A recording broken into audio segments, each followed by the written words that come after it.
Assalamualaikum warahmatullahi wabarakatuh. Perkenalkan, nama saya Ardies Kusumawardana. Dalam video ini saya akan mempresentasikan 3 makalah yang telah saya buat dalam rangka ujian tengah semester mata kuliah teori dan praktik pengujian bahan yang diampu oleh Bapak Mirza Abdillah Pratama. Jadi judul pertama yang akan saya presentasikan adalah tentang pengendalian mutu pada proyek konstruksi. Jadi inti pada makalah ini adalah mutu merupakan karakteristik produk dan jasa, di mana produk dan jasa tersebut dalam penggunaannya sesuai dengan kebutuhan dan ekspektasi pelanggan. Pada sistem manajemen mutu ISO 9000 dibuat beberapa dokumen sistem mutu antara lain manual mutu, prosedur mutu, dan instruksi kerja. Faktor yang secara signifikan berpengaruh dalam pencapaian mutu antara lain sumber daya manusia, peralatan, material, dan prosedur kerja.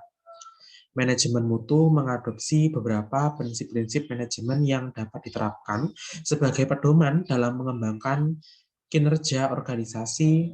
Prinsip-prinsip tersebut diantaranya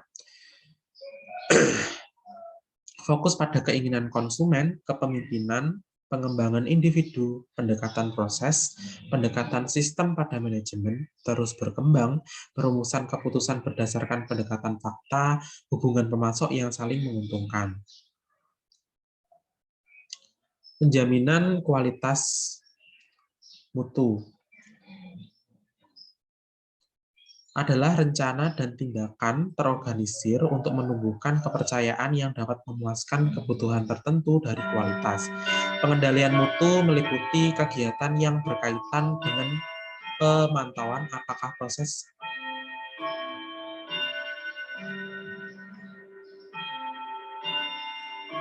Pengendalian mutu meliputi kegiatan yang berkaitan dengan pemantauan apakah proses dan hasil kerja tertentu telah memenuhi persyaratan mutu yang telah ditentukan.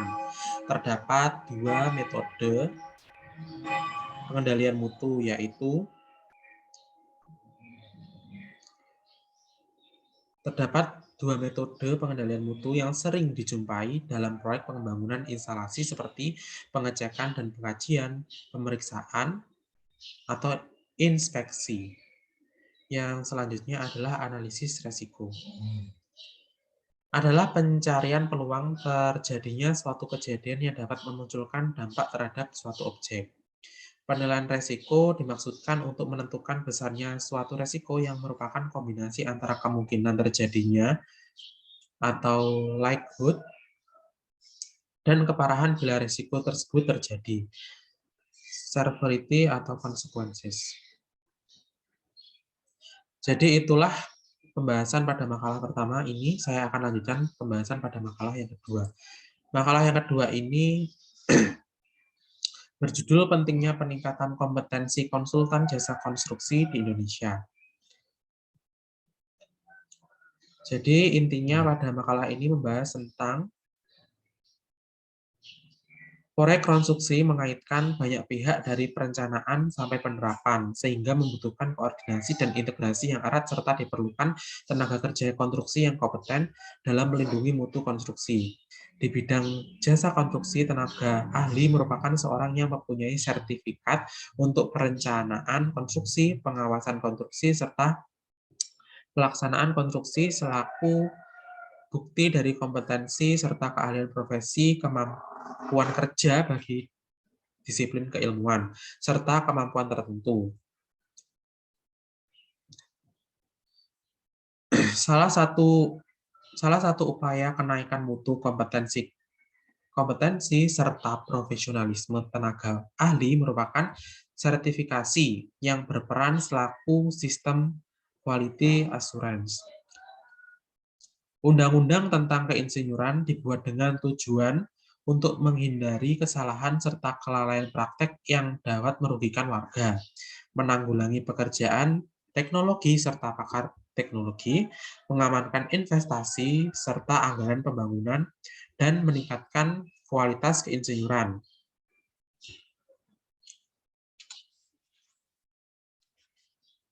Upaya asosiasi industri serta profesi digunakan. Upaya asosiasi industri serta profesi bekerja sama dengan lembaga pelatihan dalam mensertifikasi tenaga kerja dalam upaya pemenuhan tuntutan mutu tenaga kerja yang profesional. Sertifikasi ialah ketentuan yang absolut untuk menjamin kualitas serta keamanan pengerjaan proyek di lapangan. Walaupun demikian, ternyata jumlah pemegang sertifikasi kemampuan di Indonesia masih terbilang sedikit. Begitulah isi makalah dari yang kedua.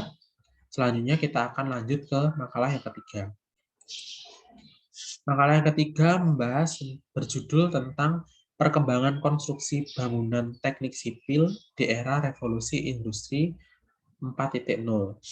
Kenapa saya mengangkat revolusi industri 4.0 dan tidak mengangkat era society 5.0? Karena berikut saya jelaskan. Konsep revolusi yang dicetuskan di Jepang lebih menekankan terhadap peranan manusia dalam mengatasi paradigma dari kemajuan revolusi industri 4.0. Artinya pada masa Society 5.0 ini manusia dituntut untuk dapat lebih memiliki kemampuan memecahkan kasus seperti pemukiman,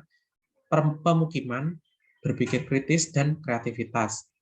Ketersediaan teknologi tinggi, tren otomasi, dan pertukaran data masa revolusi industri 4.0 seperti cyberfisik, Internet of Things, komputasi awan, dan komputasi kognitif. Beriringan terhadap dampak kehidupan manusia di seluruh dunia yang jadi penuh gejolak, ketidakpastian, kompleksitas, dan ambiguitas.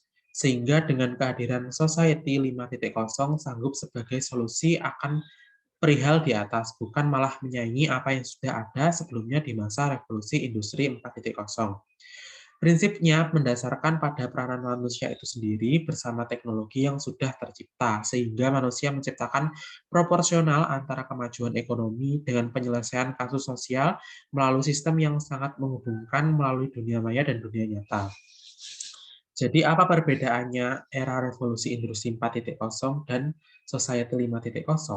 Menurut Perdana Menteri Jepang, Shinzo Abe menyatakan bahwa konsep revolusi industri 4.0 dan Society 5.0 tidak memiliki perbedaan yang amat jauh.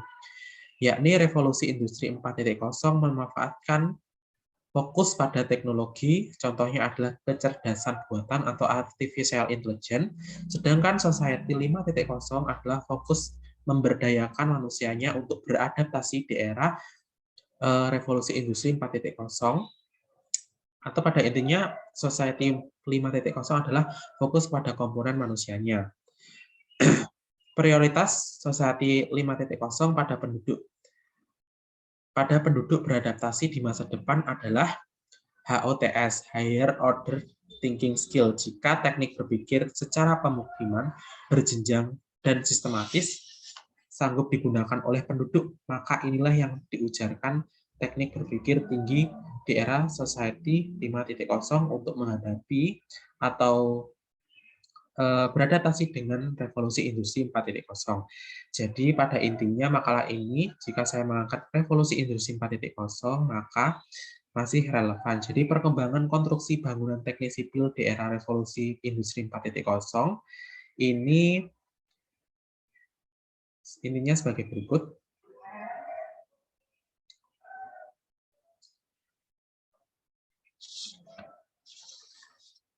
Jadi pengaruh positif revolusi industri 4.0 berbentuk efektivitas serta efisiensi sumber energi. Oh, nggih. Nggih. Walaupun berakibat pada pengurangan lapangan pekerjaan. Di era revolusi industri 4.0 memerlukan tenaga kerja yang mempunyai keahlian dalam literasi digital, literasi teknologi, serta literasi manusia. Pemakaian teknologi bukan semata mengurangi pemakaian jasa konstruksi, tetapi bisa membagikan kesejahteraan lebih kepada para pekerja dengan waktu penyelesaian pekerjaan konstruksi yang lebih pendek. Jadi pada intinya, era revolusi industri 4.0 adalah berfokus pada pengembangan teknologi, pada konstruksi teknik sipil, tetapi sebagai manusianya kita harus menyesuaikan diri pada era tersebut dengan cara mengikuti kaidah dari era Society 4.0 seperti itu. Sekian, presentasi dari saya. Wassalamualaikum warahmatullahi wabarakatuh. Terima kasih.